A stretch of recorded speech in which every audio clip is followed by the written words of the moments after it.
पाकिस्तान और अमेरिका के संबंध का क्या भविष्य है, ये समझने के लिए होलब्रुक से अमेरिकी सांसदों ने बेबाक सवाल किए। पाकिस्तानी मीडिया में ये चिंता है कि अमेरिका मामले को तूल दे रहा है। स्वात घाटी तालिबानियों के कब्जे में आने के बाद पहले घबराहट अमेरिका में नहीं हुई, बल्कि पाकिस्तान में कुछ लोगों के बीच और भारत में भी।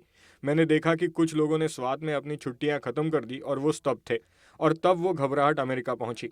सांसदों ने पाकिस्तान के साथ संबंधों में भारत की भी बात उठाई। सांसदों ने कहा कि यह समझना जरूरी है कि पाकिस्तान को खतरा देश के अंदर से है, बाहर से नहीं। पाकिस्तान की सरकार, उसकी सेना और सबसे महत्वपूर्ण उसके लोग अब ये समझने लगे हैं कि जिन आतंकवादियों को उन्होंने कश्मीर में लड़ाई करने के लिए दशकों तक शह दी और भारत को नाराज किया, अब उल्टा उन पर ही हावी होने लगे हैं।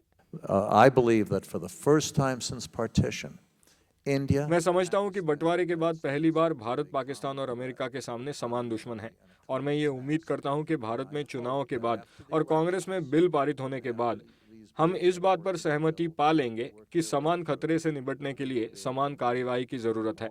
होलब्रुक ने साफ किया कि पाकिस्तान अभी विफल राज्य नहीं है।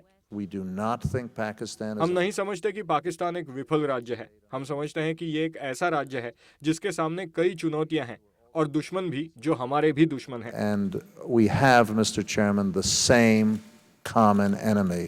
ISI के कामकाज पर सवाल उठने पर होलब्रुक ने कहा that ISI does not do these things anymore. कि ISI के प्रमुख पाशा ने कहा है कि ISI अब ऐसी चीजें नहीं करता, लेकिन ना तो वे इस बात को मना करते हैं और ना ही कोई और कि पुराने दिनों में ISI और अमेरिकी एजेंसियों ने साथ काम करके कुछ संस्थाएं बनाई थी जो अब अमेरिका के विरुद्ध खड़ी हो गई हैं।